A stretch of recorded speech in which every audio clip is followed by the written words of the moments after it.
Got it.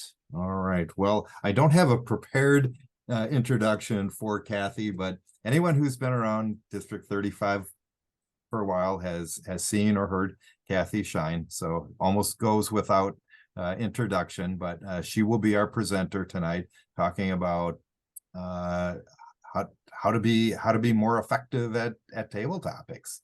So we're looking forward for Kathy filling in. It was going to be Chris, but she's got some vocal issues. So thank you, Kathy. You can take it away from here. Well, thanks so much for the introduction, Keith. It's so good to see everybody on the call this evening. It's been a while since I've seen Cindy. Sue has been our area director for the Plymouth and Confident Voices Club. Yuri, I see every once in a while when we do some joint meetings, and it's good to see Jason and Teresa here tonight, and obviously Keith, previous district director. So great to have you leading these sessions. My introduction for our session tonight really is about focusing on table topics and how we can be more effective in conducting our responses, and how clubs can use table topics to help them build stronger interpersonal communications and relationships with their members. My experience is that when we used to meet in person prior to COVID, table topics was a fun and exciting opportunity. And even when I would visit other clubs and they would conduct table topics and they were hard hitting, it was still a very encouraging environment, because you got that applause before you went up to the stage and you got the applause afterwards. And now that we are oftentimes meeting still via Zoom or Microsoft Teams, and or having hybrid meetings, some of those other ordinary things that I think we took advantage of pre-COVID have dropped. I noticed that it's seldom that we acknowledge the successes of people who are volunteering. And when guests come to visit our meetings, prospective members, it seems like that there's a lack of encouragement for them to step up to the microphone, if you will, to take the virtual lectern, or if we're meeting in a hybrid environment, even that encouragement to come to the front of the room, wherever that might be, if we're still seated, there's a drop in energy that I've seen. So what I'd like to share are just a couple of insights from my personal perspective, as well as a level of encouragement that we can use our pathways to help elevate the quality of our table topics. So I think that's where I'd like to start. And then once we get into it, then I'll do a screen share, if that's okay with everybody. How does that sound so far? Yes? All right. And are you all up to participating in an exercise as we go through? Yes. Okay, great. So you can tell from my background, I've got a little bit of a vacation highlight here. I was at a Toastmaster meeting visiting with some friends earlier this week, and they had a Pacific themed meeting. And I thought, well, wouldn't that be fun? And then the next meeting that I visited for another club that I don't belong to, their theme was on vacations. And I thought, how appropriate. So I think for our theme tonight, through our table topics discussions, everything will be focused on vacation, travel. So start thinking about that in the back of your mind. Where would you want to go? Where have you gone? What was a disaster? What was a success? Where would you anticipate going if you were somebody else? So put yourself into somebody else's shoes. So all those different things I want you to think about in the back of your mind. Let's talk first of all about practicing our table topics with purpose. We know from experience, for the people who are on this call, that there are interviews, meetings, phone calls, conversations with customers, coworkers, family members. There is so much real life, real world practice that we can use to be prepared for these situations. Whether it's on a phone call, like I take just about every day at work. I work for an organization that supports an international membership, and being able to have conversations and respond to those impromptu questions that my members call me about, I have to be ready. So this idea that we are practicing not only our speaking skills, but we're paying close attention by listening to the table topics, questions that are being posed, as well as listening to our other fellow members in their responses. These are all ways that we can increase our abilities for our table topic responses. The next big takeaway for me, and hopefully for all of us, is that we can build stronger interpersonal relationships. With our new members, table topics is one of the ways that we get to know more about our members. And in this virtual environment, there are probably 40 people that I consistently see in my club meetings. There are 3 to 4 clubs that I typically travel around, and some of them share in the dual memberships, but 30 to 40 people who I have not been in a room with. And I feel like there has been a disconnect of our social relationships because we're not in the room sharing side talk, conversations, etc. So table topics will re-energize that opportunity to get to know our members. Engagement for the guest is certainly an opportunity. Prospective members coming online, when they feel the support, the love, the encouragement in table topics, that's one more way to get them hooked in to want to join our clubs. One of the other things that I find in building these relationships through table topics, your members will actually generate responses that could generate themes for your upcoming meetings, as well as creating an opportunity for fun. I think it's also an opportunity for us to recognize the needs of our members. How many of you, out of curiosity, have been in a table topic session where somebody's response triggered an idea for you that said, oh my gosh, we have got to have a designated meeting just around that one issue, right? All of a sudden it becomes, oh, we have to run an interview session, or oh my goodness sakes, we need to do something on how to cook an international cuisine, or something along that line, right? By paying attention to what our members are saying, we can create those interpersonal communications. So elevating the overall quality just through this one portion of our meetings gives us an extra reason for holding the session. Table topics can be a win-win, not only for the club, but for the individual members as well. We not only practice our impromptu speaking, which is what we talk about, but elevating our overall quality for listening and elevating the awareness for our interpersonal communications. I think it's a win-win across the board. What I'd like to do now is to start with the screen share. And I will tell you that I am sharing Chris's presentation that she had prepared. So I just need to move a few things around on this screen to get this ready to go. There we are. And the next thing that we're going to talk about very briefly, once I can confirm by hands up, are you able to see the slide share? Yep, great. I want to talk very briefly about incorporating pathways into our table topics. I have been having conversations with clubs in the new N3 area where I've been visiting a couple of meetings in the last 2 weeks, conversations with clubs down in Lake Zurich. I visited Columbia Toastmasters last week.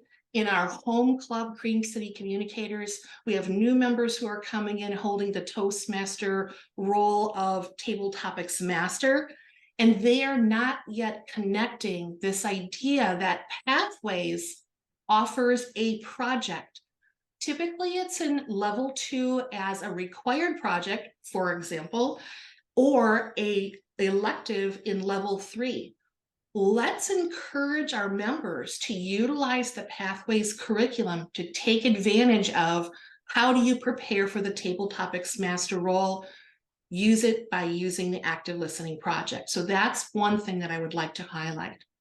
The second thing regarding Pathways that I think is often overlooked, again, there are a lot of clubs in District 35 that are not using Pathways curriculum, where members can enter in their My Account inside of Basecamp, so they earn the credit for the role of the Table Topics Master. Why is this important? Well, for those people who do want to go through the progression of level 1, level 2, level 3, you cannot complete the level 3 unless you complete some of the Toastmaster roles, and Topics Master happens to be one of those. So we need to remind our members that there is value in the educational curriculum. And then on top of that, we also have the competencies that we're trying to teach our members. So participating in table topics, either as the Topics Master or as a topics responder, we have value. Let's see, Chris, it has locked up on me. 1 second. There, I have a glitch and I don't know what it is. So let me try one more time. There we go. And Chris has provided some wonderful general tips for table topics. And again, I think this goes back to pre-COVID, we had a pretty good embracement of table topics, how it was run and operated. But with this hybrid environment, going on Zoom or Microsoft Teams, I think some of these elements have been dropped. We want to encourage all of our participants to smile when they get their question. I cannot tell you how many times I see people shaking their heads or putting their heads down like that's an awful question and I don't want to answer it. Let's be brave. Let's embrace how energetic these opportunities are for us. So by smiling, that actually engages us with the idea that our responder is accepting the topic. So let's encourage them to smile. Smiling also helps us to build up our own self-confidence. I remember hearing over and over again in some of the previous clubs that I was part of, fake it until you make it. Well, this is one more way that we can do that. Next, we can encourage the participants to address the group. I know that there are some clubs that have a higher level of formality. Madam Table Topics Master, fellow Toastmasters, ladies and gentlemen, our honored guests. You can really stretch that out. But I think that there is something to be said about recognizing who's in the room, who is participating in the meeting, especially if there are guests in attendance. And my opinion is typically within a contest format, learning what that formality is can sometimes be favorable. So getting the practice under your belt can be helpful. I can also tell you that in my previous work environment, recognizing who was in the room was very critical. If we were giving a report, which Table Topics has really helped me in delivering a successful report on past experiences, current status, and what's coming next. If we did not acknowledge the leaders in the room, you were shamed for it publicly. So being able to get into the practice of recognizing who's in the room is a good practice, in my opinion. Third, embrace the topic. Avoid the apologies. Oh, I don't have any experience on that. Let's forget doing that. Let's instead embrace the topic, and we'll share some strategies on how we can do that.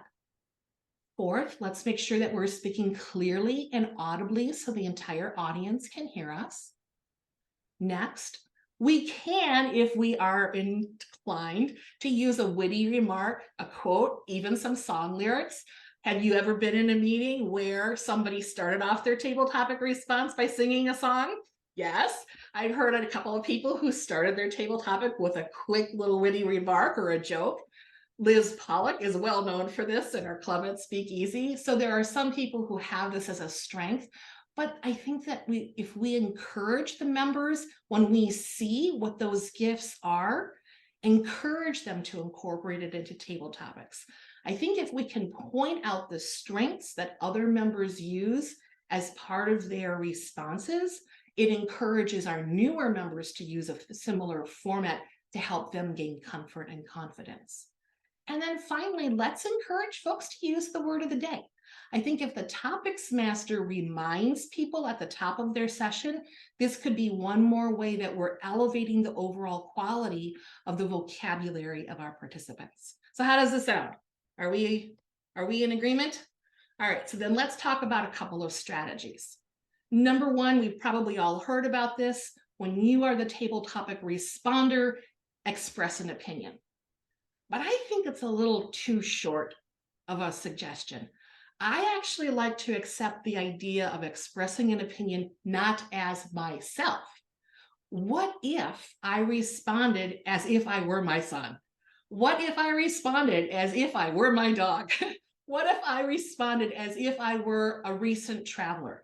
We can come to express an opinion from a different viewpoint if we take on the persona of someone else.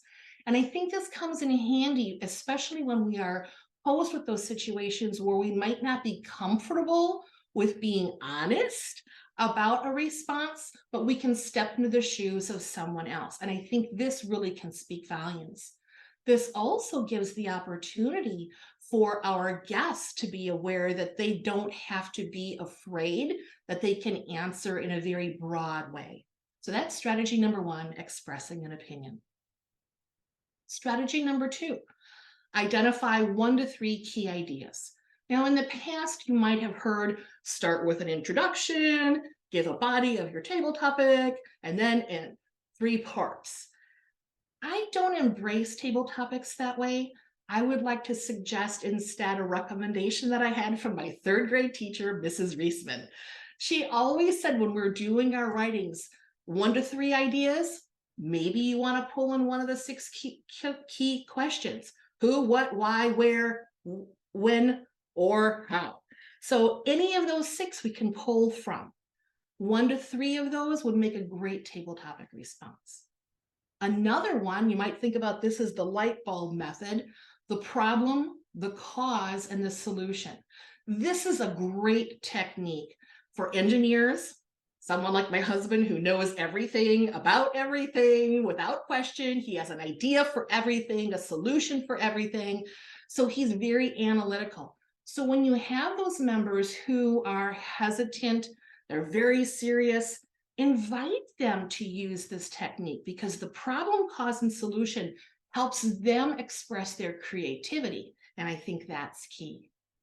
And the third idea is being able to share this on the micro and the macro level. And I think about this as like the photographic lens, right? We can take a picture of everything that we see now, but let's zoom in on one particular area. So 1 or 2 key ideas here using that photo lens method all gives us a great opportunity. I remember the first time that I was at a workshop on art for Mona Lisa, and the exhibit was the masterpiece of the Mona Lisa, and I was looking at the smile, and that's really all I looked at. And the person who was leading the workshop zoomed in on her hands. I had never looked at the hands of Mona Lisa's picture before. I see Keith Kaniski tilting his head like, have I ever looked at her hands? So here's an opportunity in table topics. We can look at something that we're used to looking at, or we can zoom in on it. This is an idea of zooming in on identifying 1 to 3 key areas or key ideas. Strategy number 3, timeline. This is my favorite go-to when I'm trying to practice a response in relationship, particularly for work, or when I'm presented with a question or a topic that is very hard for me because I'm going through some difficult trauma issues. I'm trying to deal with some past history that's just kind of dragging me down.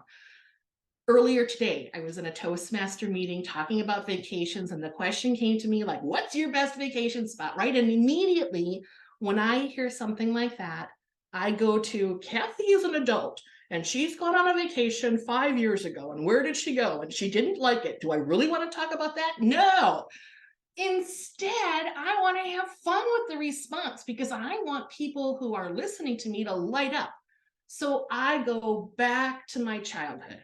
I go back to when I was 10 years old. My mom and dad would take us up to Tomahawk, and we rented a cabin on Lake Nokomis. And I could talk about that vacation nonstop for years, without question. Topics about going fishing with my dad, swimming in the boats, rafting. I could just talk about it nonstop. That's childhood.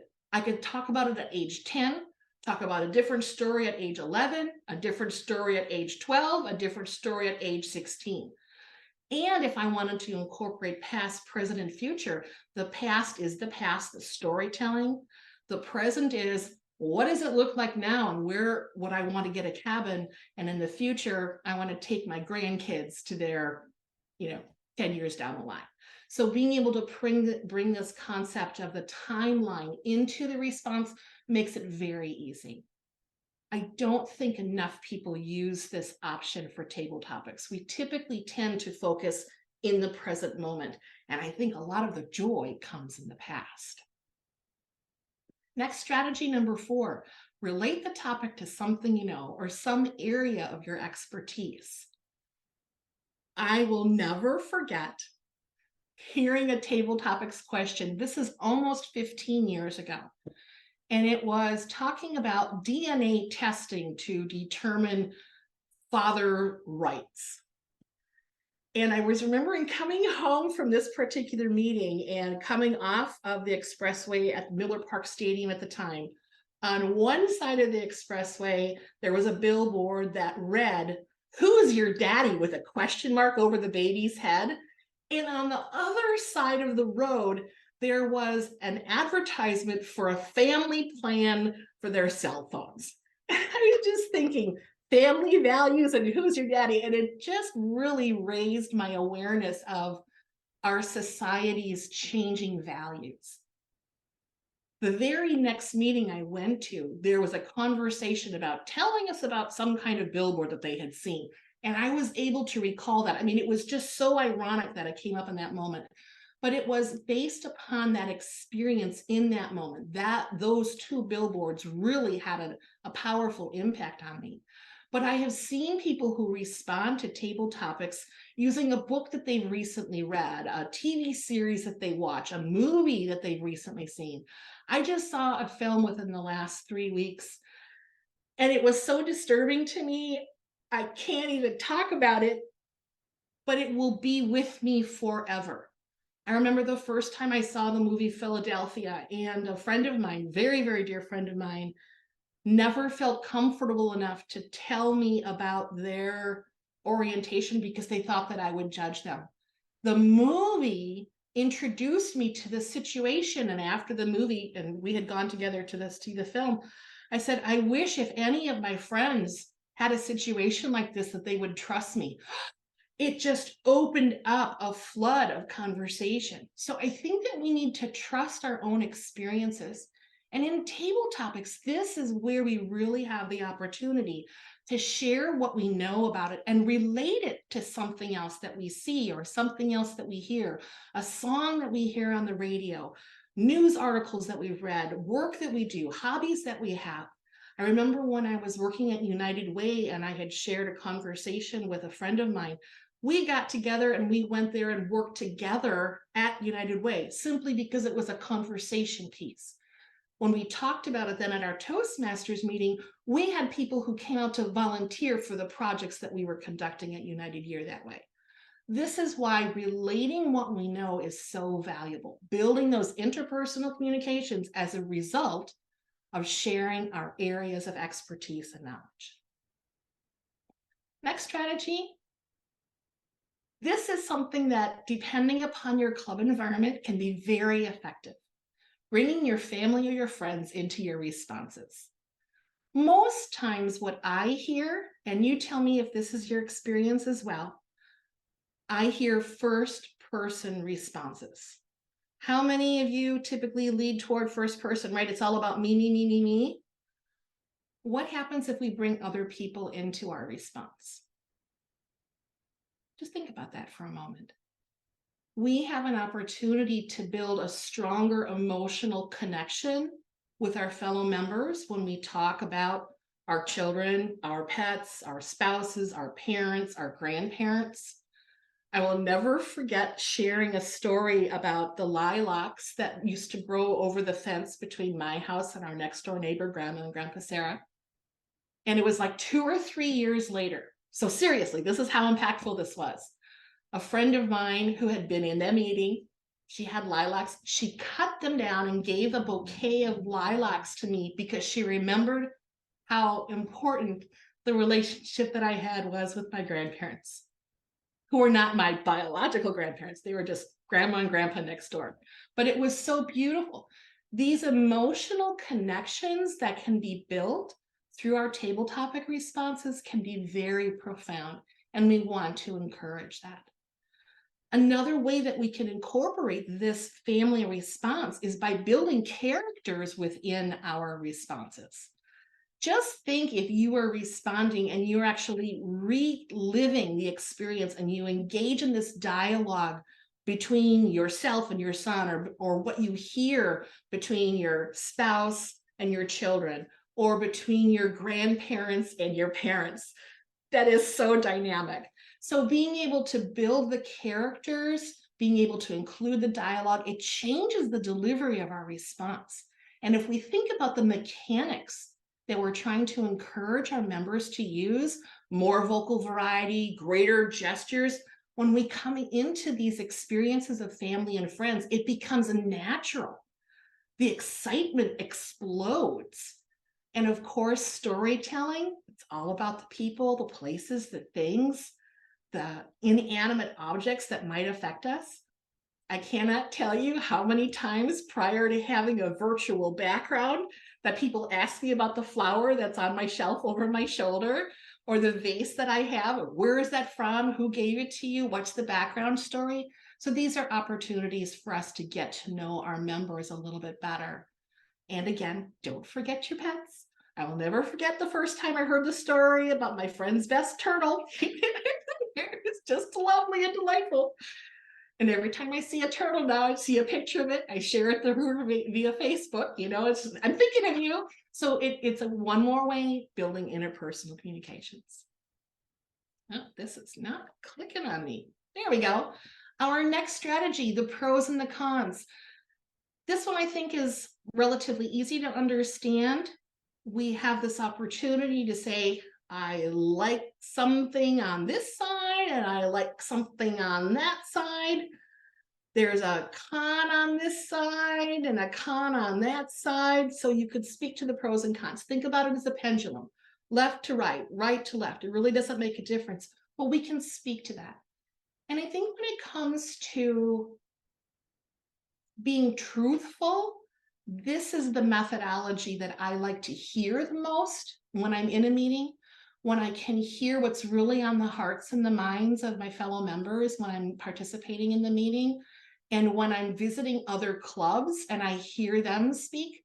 This has been the issue that has helped me decide whether I wanted to join or not join a club.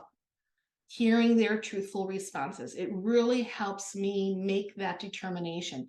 So that, I think, is another way of understanding how do we connect with those visitors? How do we connect with prospective members who might be measuring our club against another club that they might be visiting? What's the value?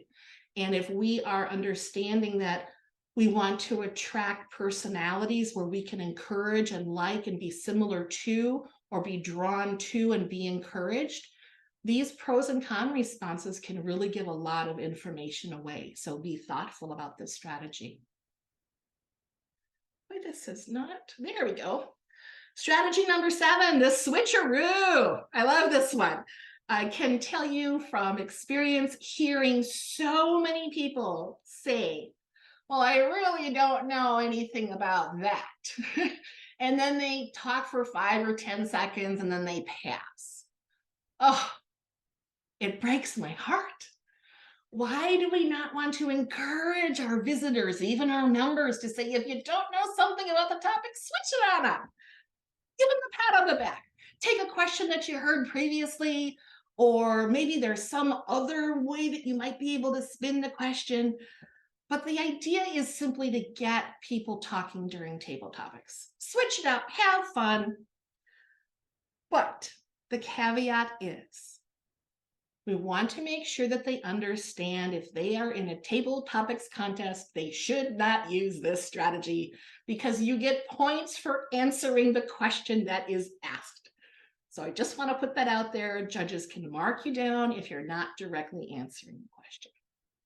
Strategy number 8, invent a response or just outright lie, right? Table topics is not an exercise in truth. It is not an exercise in politics, although it can lead that way sometimes. But we do want to remind our guests and our members that table topics is an opportunity to practice their creative thinking, which is where this strategy really comes into play. It is an opportunity to invent a story, create a character, have some fun. They can lie. And I'll just leave it at that. I have a couple people shaking their heads and smiling with heads tilted. I get you. I think you get it. So these are the 8 strategies. Expressing an opinion, remembering putting on somebody else's shoes. You don't have to express it in first person. Second, identify 3 different 1 to 3 key ideas that who, what, why, when, where, and how could be one option. The light bulb, where you're talking about the problem, cause, and solution could be another one. And then that micro macro approach, these are all falling into that category. Number 3 is the timeline, past, present, and future. Great for reporting. Number 4, relating a situation for the topic to what you already know, perhaps your area of expertise. Number 5, my screen share just blew up on me. There you go, bringing family or friends into your responses. Number 6, pros and cons. 7, the old switcheroo. And number 8, the classic invent or lie. Now, here are a few other ideas to keep in mind.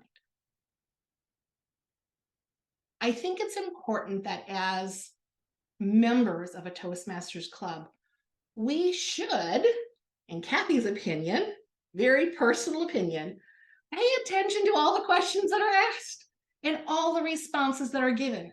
Now, you might think to yourself, well, why do we want to do that? Right? It's not my question. It's not my topic.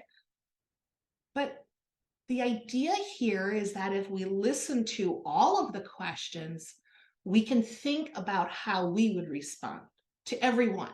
And it triggers our natural response to, let's give some reflective thought to that, and we're practicing our listening skills. So that's part 1 to this bulleted item. Part 2 to this bulleted item is paying attention to all the responses.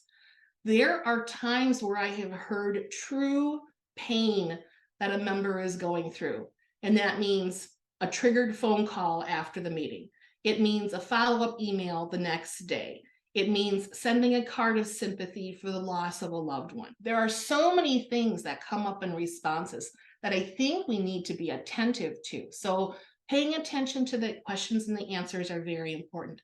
And this also speaks to the idea of answers can lead to future themes, and answers can lead to future topics that might need to be addressed in a full meeting capacity. When I first joined Toastmasters, Ken Forboard was a member of Southwest Toastmasters, Club 4955. And I remember the very first table topic session that he led, and he said, before I ask any question, I want you to know your answer. I was like, what are you talking about? His whole idea was to have some way of responding already planned. He wanted you to have your introduction to the table topic already planned. It's like, how are you going to address the audience? He wanted you to have an opening line or two of what your response was going to be, and he wanted you to have a format in place. All before he asked a question, and I thought, well, this is really peculiar. Why would I want to do this? And over time, I came to understand that value. Within about 3 months, before I would even get into my car to drive to the meeting, I either listened to a commercial, a song, a CD on the radio, something that would trigger me. So when I walked into the room, I was ready. And I will never forget, Dale Freilich and I were sitting in the meeting, and we were out of the lobby, and we were singing the tune of Bonanza. I don't know how that triggered it. And our questions that came up, I said, no matter what's going to happen, Bonanza is going to be the thing. He's like, okay, I'm going to do the same thing, but I'm going to do a different take on it. I'm going to be one of the characters. And I'm thinking, okay, that's great.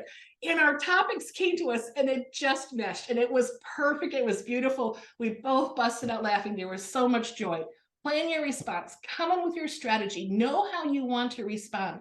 And I will tell you, as a table topics contestant, this can be really helpful because you know your strategy that what you want to use, and perhaps an idea in the back of your head. So no matter what question comes to you, you're ready to go with a response because you already have something anchored in your mind. Third, watch your time. Target time for table topics, typically 1 to 2 minutes. I know that it's hard for perhaps visitors to speak for a full minute. Or for Chris and I, it's hard to stop talking before or after the 2-minute and 30-second mark. We still have to work on that, right? Editing our answers is important. Watching your time for contests is important. Next, practice regularly. Volunteer first. I cannot tell you how many times I'm in a meeting, and this is pre-COVID or now, it doesn't matter. It's like trying to get someone to volunteer first. Raise your hand, right? This is the challenge. Put your hand up. Say, I want to do it. I don't care what the question is. I'm going to go first. Be proactive. And next, Google is your friend. If you are the topics master and you really don't know what to do, check it out. 365 questions for the year, you're all set to go. So here are your challenges that I will leave with you. Be the first to respond to table topics. Set the example. Be a great role model. Model the behavior. And perhaps, if you're the topic master, introduce the suggested strategy before you call on someone. Second, don't wait for the district to host its own table topics contest. Have one at your club no matter what. Buy the little $1 trophies that you can get at the dollar store. Give them away. They're inexpensive, they're fun, but have a table topics contest and break it out into different sections. A couple years ago at Cream City Communicators, we had planned a table topics contest. It was not sanctioned by the district. We were just doing it at our club. And we broke table topics into 3 separate levels. We had first timers and guests. We had members who were active for less than 6 months. Well, Chris, I think we actually had 4 categories. Then we had members who were like 1 to 2 or 3 years. And then we had anybody older than that. And I don't mean in age, but I mean in longevity with membership. And it was so much fun. And I will never forget, we had a visitor that night. He joined because he won the trophy. And it was just a whole lot of fun. Sam Lear, just a great gentleman.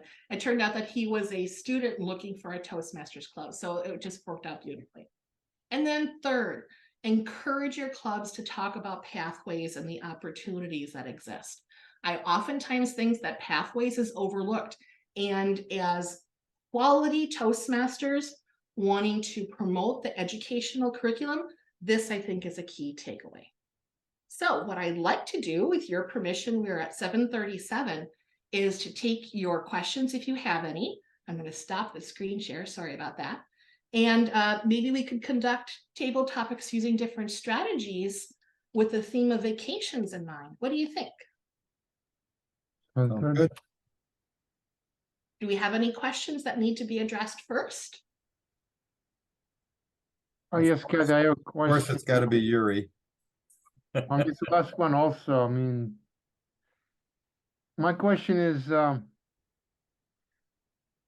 often the topics master, it will explain the role when they're called on by a Toastmaster. What would you suggest, Kathy? How would you suggest that topics master includes some of these strategies into their introduction of the table topics session, to give people at least an idea how to answer it, or if it's useful enough, or if it's something you could help, it's helpful or not helpful? Yuri, it's a great question, and I actually think you answered it with your question. As a table topics master wanting to introduce a strategy or two, I don't think that you have to introduce all strategies at one time. Maybe it's 1 or 2 strategies, giving them the idea, and maybe it's about making a plan over a period of several meetings.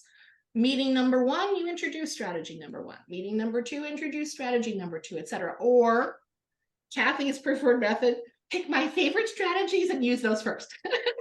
Spread those out.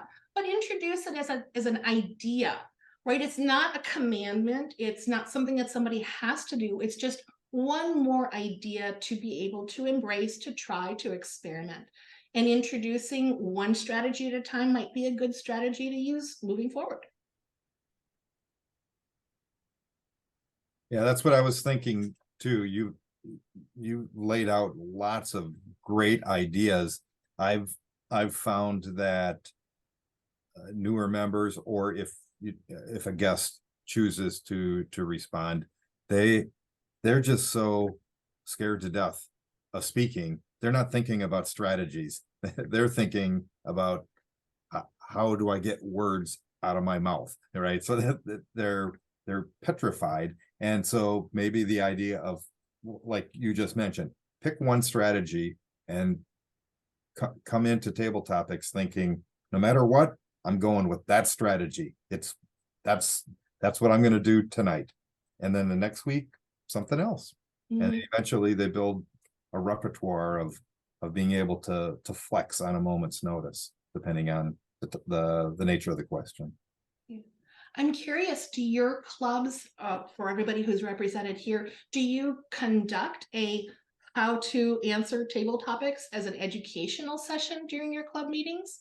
Todd, I see your hand being raised. When was the last time you did that, Todd?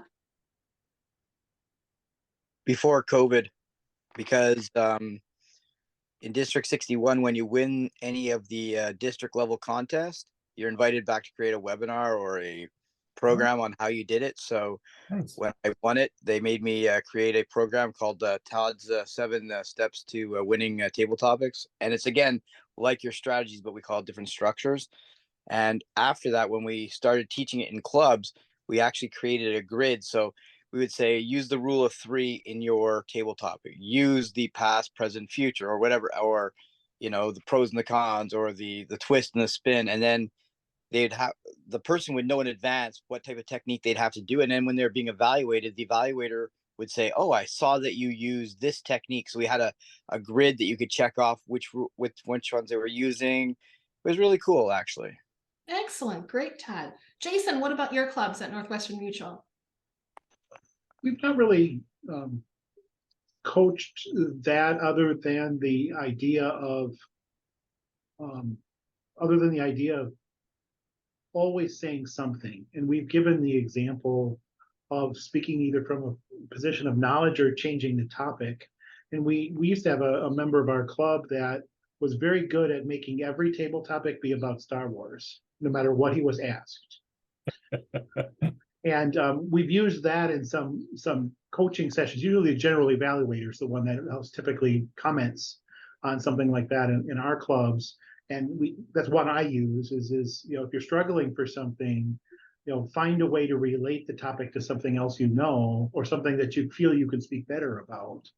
I think that's a really powerful tool, and it's also a valuable tool, because sometimes even in the real world, you could get asked something that you really don't know. And while you want to be transparent, you also want to speak from a position of knowledge. And if you can turn that into something you know about that provides value, all the better. That's great, Jason. And Cindy Latch, how about you? I know that you've been traveling with Region Advisor and you had all these wonderful experiences. How do you see other clubs that you visited train people on table topic responses? I think one thing that I have seen and try to replicate is when you have new people or people that might be a little more sheepish, is asking if they'd like to participate, of course, and then saying, we're going to do it several times just to give you the idea. And we were at the club last meeting, we had 2 guests, and the woman was like, no, I don't want to do it. I said, absolutely fine. You can just watch. That's totally great. And as we were going through, she's like, can I try one?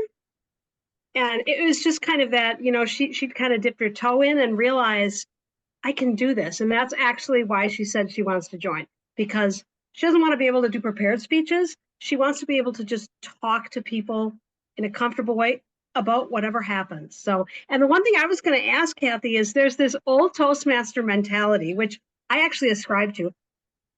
You don't say, Keith, do you think squirrels should be allowed to be legally married? Right? You might say, do you think squirrels should be allowed to legally be married? Susan? And the reason I do it that way is because when I say Keith, all of our collective brains turn off, right?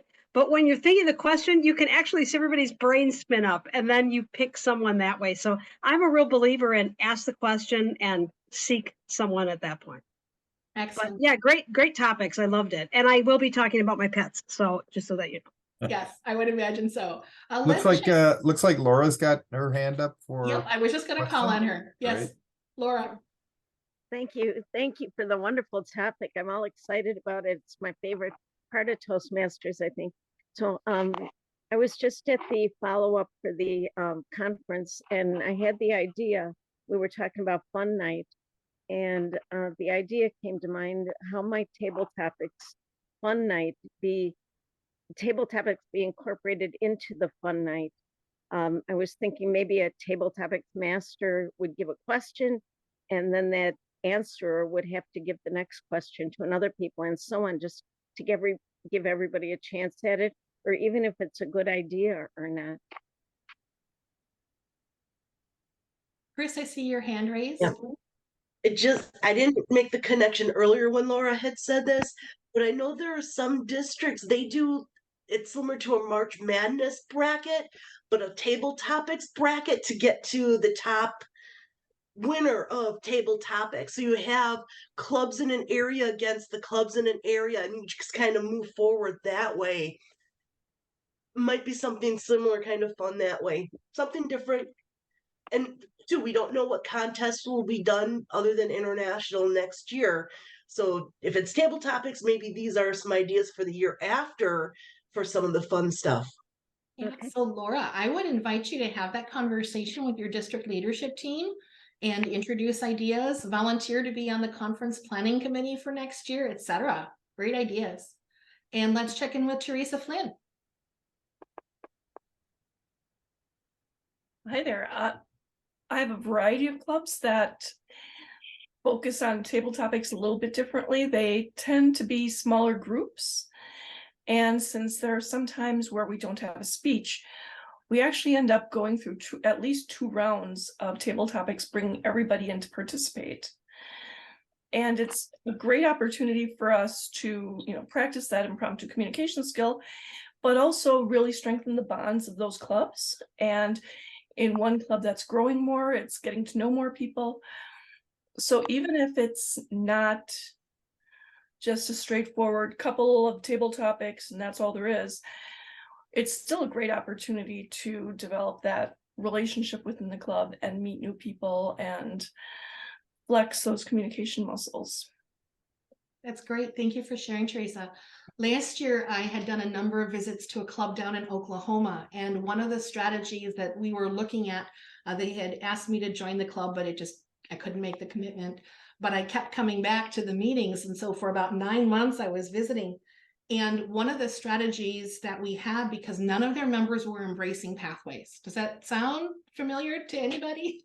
And so I wanted to infuse the idea of how easy it would be to adopt pathways into their club. And so one of the things that we talked about was to have one person per meeting do one project, and then the table topics were based upon the project. And everybody was invited to read the project, but they were not asked to prepare a speech. So for example, understanding your communication style was the first one that we worked on. So one person took the responsibility of reading and preparing her speech, did the full 5 to 7 minute piece. Everybody had agreed that they were going to read the project. So we're talking about an investment of 10 to 15 minutes, depending upon faster or slower reading comprehension. And then the table topics master asked questions of everybody about their communication style. But we modified the length of time for the table topics to 4.5 to 5.5 minutes. And as a result, everybody got credit for understanding their communication styles. And they were like, oh, we didn't realize how easy that could be. So we were continually introducing ideas that made table topics more impactful and more purposeful in the meetings. But I think this all goes back to the idea of understanding the needs of your members. I'm looking at the clubs that I will be working with in area N3. And one of the clubs, like half of the members have never even logged in to accept their pathway yet. And I'm thinking, having been the past pathways ambassador, chief ambassador, I'm like, oh, okay, here's an opportunity. What do we have to do to incite energy and excitement and such? And, I can't tell them what to do, but I can encourage and offer some ideas. And I think as spokespersons, leaders of our clubs, leaders of the district, we have this opportunity to infuse excitement about the Pathways curriculum. But how do we do that and make it fun and enjoyable without being burdensome? And I think that seems to be the hang-up. I consistently hear, the traditional program, I want the manuals. Well, tell them to download the PDF. They can print it out if they want. And I think that they don't even know that it's there. So that's just an issue that's come up with me. And then I have somebody down in the corner of my screen. Suzanne, what about you? What's your perception or question about the session tonight? Well, this is awesome because I've been dying to do an interactive speech where I work with the audience or work with the group. kind of goes to our keynote speaker, Monica, from the district. Did you guys catch that? How interactive that keynote was, and how after she got going, and then one gentleman stood up and he just lit everybody up, and then it was like everybody was kind of standoffish to speak or say anything about their club. And it took one person to just come out of the gate, and then the interactions just kept flowing. And everybody, I felt like everybody was pretty charged in that room. So I've been dying to do something similar at our club, and get credit for it. But now that you say that, to get other people credit for it, now it's really got my brain going. So I'm pretty excited for my next meeting now. Excellent. Congratulations, Suzanne. And Josie, I see that you're here. Any contribution that you would like to make? 5, 4, 3, 2, 1 3/4. 1. All right, let's pass it back over to Keith Comiskey. All right. Thanks so much, Kathy. That was outstanding. Like I said, a lot of great strategies, some that I guess I knew about, and now I'm gonna try to take the opportunity to put into practice. So I took tons of notes. It was fantastic. Thank you so much. Did you say you had some things you wanted to practice? I thought if we had the time and if people were open to it, I understand the session ends at 8 o'clock, so we have 8 minutes. So if I call upon 3 people, would that be okay? Yeah, let's try a couple. Hey, Sure. Chris, you're not going to be called upon, so you keep your voice quiet over there in the corner. She's in the naughty chair. All right, we're going to use this particular technique, and it is called, my favorite, past, present, and future. And our topic, vacations. Tell us, what is the best place to vacation? What is the best place to vacation? Jason. Madam Table Topics Master, fellow Toastmasters, and honored guests, what is the best place to vacation? Well, I've had some been really privileged over my life to travel a great deal. Not necessarily all of those have been vacations, but I've always tried in the past to take some opportunity to have some time wherever I've gone, whether it's been other places in the United States or Europe and things like that. And as I travel more today, and as I travel in the future, I continue to try to make sure I do that. So as a district leader, for example, I have to go to the Bahamas for district leader training at minimum and the international convention. And I'm very disappointed that I have to make that trip. However, as part of my journey as a person trying to travel and learn more about culture, and making sure that I take some time for myself, I am leaving a day early, and I'm going to stay a day longer just to make sure that I can enjoy the environment, learn a little bit about where I am, where I'm going, and things like that. I've found as I've traveled throughout my life, no matter what I've traveled for, if I take that little bit of extra time and learn about where I am, it adds that extra piece of value so that the next time I learn a bit more, or I have the opportunity to say, hey, I went to this cool place before in the past. This is something I learned about their culture or those people. Madam Table Topics Master. Excellent. Thank you, Jason, for sharing. I appreciate it.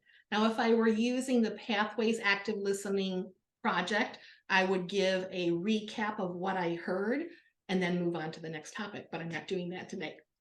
The next question I have for you, I would like to invite you to use the response of strategy number 5, bringing family or friends into your response, right? We want to make emotional connection with our attendees tonight.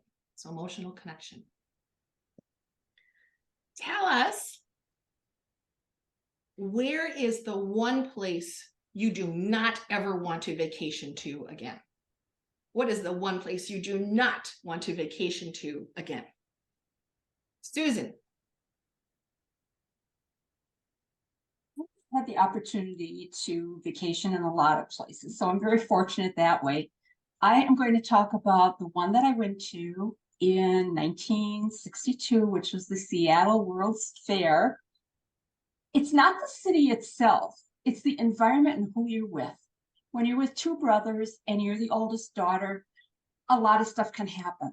I remember riding on the monorail, which was brand new for the World's Fair, jogging along, and my brother kept standing up. Now, when you're jogging along and he's doing one of these numbers, it's very difficult to see the sceneries. Plus, your dad's yelling, sit down, sit down. The other thing is, a brother, also my brother Greg, can be very embarrassing. We went to the top of the Seattle Space Needle. Do you want to know the one thing that he remembers most, and sadly, so do I, about being on the top of the Space Needle? He spit off the edge of it. He thought that was terrific. My mom said, don't you ever do that again. That's my brother. He's always been lively, always will be, and God, I love him. Back to you, Madam Table Topics Master. Outstanding, Susan. I hope we all saw what was going on. What did you see or hear in Susan's voice or in her body movement gestures? Popcorn moment. Keith, what did you see? Excitement. Okay, next, Suzanne, what did you see? I want to invite all of you to take yourself off of mute. Suzanne, what did you see or hear? When she turned to exclamate her mother saying that about her brother, when she turned, used her body language. Excellent. Todd, what did you see or observe or hear? I saw a lot of energy and excitement, and it came through the lens to us. Like I felt being pulled into her story with her. Excellent. Teresa, what about you? Her face lit up and she was all smiley. I mean, she always is, but really during the story, she got it even more. Excellent. Yuri, what did you observe? Different, the behavior that from her brothers, that initially were annoying, but maybe all blending into the personalities of the brothers. Susan told us what her brothers were like through her eyes. And now we know what they're like. Excellent, Yuri. Thank you. Cindy, you'll be the last one for this one. Your imagery was so great that as you're talking about what my brother did on top of the Space Needle, I knew it was either spitting or something else. So when you said spitting, I was like, whoo, I'm glad it was that. So great imagery. Imagery. And if we think about the mechanics of what Toastmasters tries to teach, vocal variety, body movement, gestures, use of dialogue, etc., all of that was encapsulated in this one topics response. This is why I think this idea of inviting participation of family, friends, experiences, etc., adds value to the responses, because the response that comes from the responder in table topics becomes so much more natural, right? This elevates the overall response. We're at 7:59. I think we're going to close it off at this time and pass control back over to Keith to wrap things up for the night. Thanks for the opportunity, everybody. Yes, thank you so much, Kathy. Thanks again. Outstanding. If for those of you that don't know, this was or is the last club support seminar that we're going to have this Toastmaster year, and frankly, I couldn't think of a better way to wrap it up. I'm glad you were able to step in, Kathy. It was an excellent topic. I know personally I'm going to recommend other members in my clubs to tune in and watch this, especially our newer members who maybe are struggling a little bit about taking that first step. So excellent job. Thanks, Kathy. Thank you, Chris, for having a sore throat or laryngitis. So have a good evening, everyone, and we'll start up again in July. Jason? Yes, one brief moment of thanks and recognition. Can't really see this, but I have a little thank you for Keith. On behalf of District 35, we thank Keith, DTM past district director, for his outstanding leadership for the past 2 years, 2021 through 2023, of the district club support seminars. He's been an important part of both the club growth and program quality team, and an important district leader in the district. And without Keith, these sessions wouldn't have happened, and they've been very valuable, and we're very excited that they're going to continue in a slightly different format. But thank you, Keith, and thank you to all the presenters and everyone this evening. And I will get you this small token from the district. All right. Wow. What a nice surprise. And thank you for the honor. Have a good evening, everyone. Bye, everyone. Bye. Bye.